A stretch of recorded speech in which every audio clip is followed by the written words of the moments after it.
आगे बढ़ेंगे और खबर शामिल करेंगे टोबा टेक सिंह से। मियां जहांजेब की रिपोर्ट के मुताबिक जहां पर हाई कोर्ट से जमानत करवाना शरीफ शहरी का जुर्म बन गया।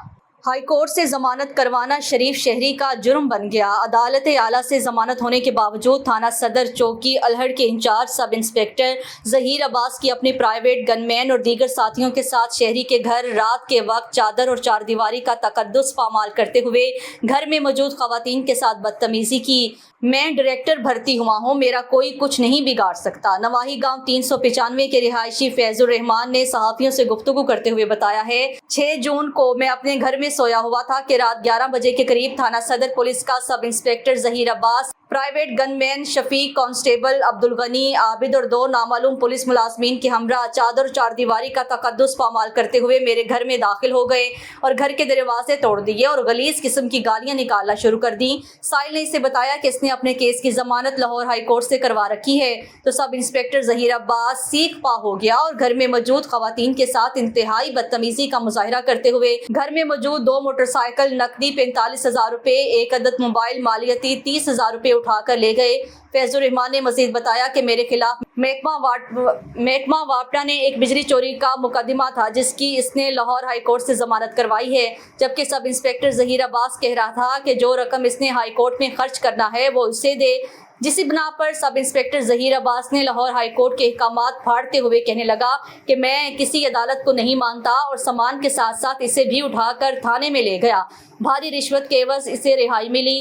फैजुर रहमान ने chief justice of Pakistan Lahore high court, वज़ीर आला Punjab, chief secretary Punjab, IG Punjab police, DIG Punjab police, district police officer Rana इबादत निसार से मुतालबा किया है कि सब इंस्पेक्टर जहीर अब्बास और उसके साथियों के खिलाफ कानूनी कार्रवाई करके इसे इंसाफ फराहम किया जाए और उठाए गए मोटरसाइकिल और दीगर सामान वापस दिलवाया जाए। मेरा घर आ, मैं इन्हां दा हमसाया हाँ, मेरे चचे दे बेटे आ। रात तकरीबन 11 बजे का टाइम सीगा, लेटे हुए सी ते इन्हां दा दरवाज़ा बहुत जोरों शोर दे नाल खड़ गया।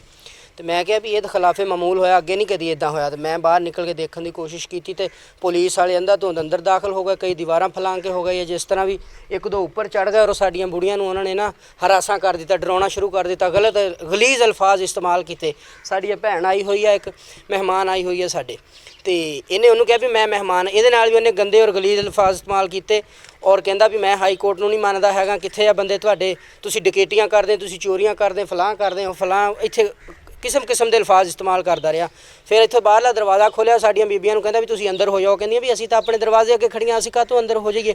उन्होंने भी गलीज अल्फाज इस्तेमाल, मैनूं तुसीं जानदियां नहीं हैगियां, मैं नहीं कभी भी कोई आर्डर मन्ने, ये और वो मैं तुहानूं दस दूँगा, इस तरह के अल्फाज इस्तेमाल करदा। साडा कज़न आ गया, इहनूं कहंदा तूं कित्थे ना चल अपने घर, अपने घर नूं जाओ, शाबाश।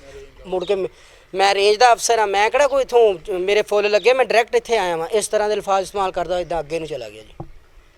जिवें सादरियां दा रैशी हाँ, मेरे ते एक बिजली चोरी का मुकदमा वकूआ बन गया सी मेरे नाल, मेरे मुखालफां ने बनाया मेरे ते, उहदे विचों मेरी टोबियों जमानत कैंसल हो गई। मेरा जिहड़ा इंचार्ज सी तफ्तीशी सीगा वो जहीर अब्बास सीगा, चौंकी इंचार्ज अल्लड़। सर मेरी इत्थों जमानत कैंसल हो गई 29 तरीक नूं। 30 तरीक नूं वज़ीर साहब का फोन आया भी तूं आ जा, जिहड़े पैसे वकील नूं देने आ वो तू सानूं दे, असीं तैनूं इत्थों मुकदमा फारग तेरा कर दांगे। मैं अपने वकील नाल गल कीती, उन्हें कहा तैनूं मुकदमे च इन्हें चलान करना, तू अपनी जमानत करा पहलों हाई कोर्टों, फिर इन्हां गल कर, अगर तेरा कोई बेहतर होया तो अपनी जमानत वापस लै लई। मैं जी अपनी जाके जमानत करा के आया हाई कोर्टों। कल जमानत मैं कराई, 2:30 बजे इन्होंने मैं कागज़ घल दिते। इन्हें कल 2:30 बजे जिसले मैं कागज़ भेजे तो WhatsApp पर, इन्हें मैंने फ़ोन किया भी तेन तो मैं कहा कि तू मेरे को पेश हो, तू हाई कोर्ट कातों गया, तेरा किराया तू अपना ला लेना, साडा किराया किहने लाउणा। ये जी इन्हें मैंने गाली गलोच की। मुड़ के शामी मैं अपने रकबे तो पानी ला के आया अपने घर 11 बजे रात। इन्होंने जी मेरे ते रेड किया, साडे घर के दरवाजे भी तोड़ दिते सारे, साडियां बुढ़ियां नूं भी गाली गलोच किया, तो मैनू जी फड़ के इत्थों लै गया। साडे मोटरसाइकिल सी 2 भी डाले च रख के लै गया, ठीक है। उत्थे लिजा के चौंकी लिया के मेरे को 11,000 रुपया लिया, उत्थों मैंने वापस छड़ दिता। आ मुड़ के जिसले इत्थों घरों असीं तुरन लगे, मैं आ अपनी दिखाई, मैं कहा मेरी जमानत हुई आ, हाई कोर्ट के आर्डर आ। इन्हें जी पाड़ के सिट दी, कहता मैं हाई कोर्ट के आर्डर नूं नहीं मनदा। तो मेरे नाल जी ज्यादती हुई आ। मेरी DPO साहब मोरे भी अपील आ, मेरी RPO साहब मोरे अपील आ, IG साहब मोरे। एक मेरा मोबाइल मेरे घरों लै गया, 2 मोटरसाइकिल लै गया, एक मेरे भाई का। साडियां औरतां नूं गाली गलोच किया इत्थे, ठीक है। साडे सारे दरवाजे तोड़ते, 45,000 रुपया असीं पट्ठे बेचे, वो मैं लिया के रखिया। साडा सारा कुछ अंदर फोल के देखो, सारा समान साडा लै गया। मेरे नाल बहुत ज्यादती हुई आ। मेरी कानून मोरे यही अपील है कि मेरा इंसाफ किया जाए और मेरा समान मैनूं वापस कराया जाए।